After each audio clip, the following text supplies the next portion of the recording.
Derby's supposed to start pretty soon. They didn't have quite enough cars to go. Any volunteers was what they wanted to know.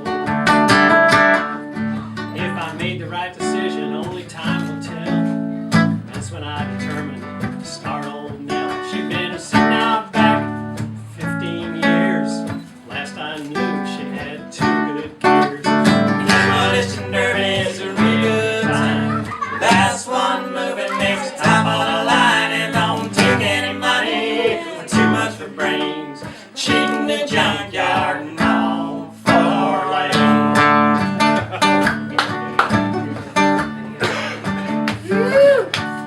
Well, I fiddled and I diddled and I got her to cough, and then I slammed down the hood and she took right off.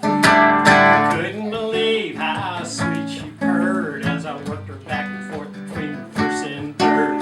Drove real slow all the way to the track just to keep a local police on my back. Still, as I rounded the turn and I heard the cheers, it was all as I could do to hold back the tears.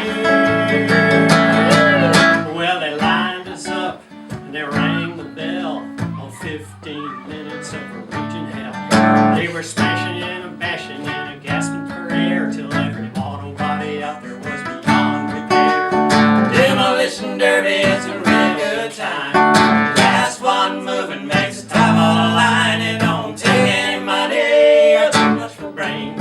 Cheating the junkyard and all for land.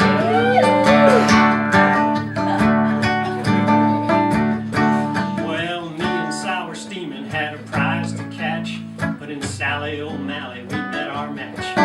Sally Sterling jumped a Rambler and she smacked a Cadillac, and I could see her lining Nell up for a bumper attack. Just as Sally started on that final pass, the lights right when the Fairlane started running out of gas. She rolled up, channel, gave my fender a nudge. Who won that Derby, boys? Be hard to judge.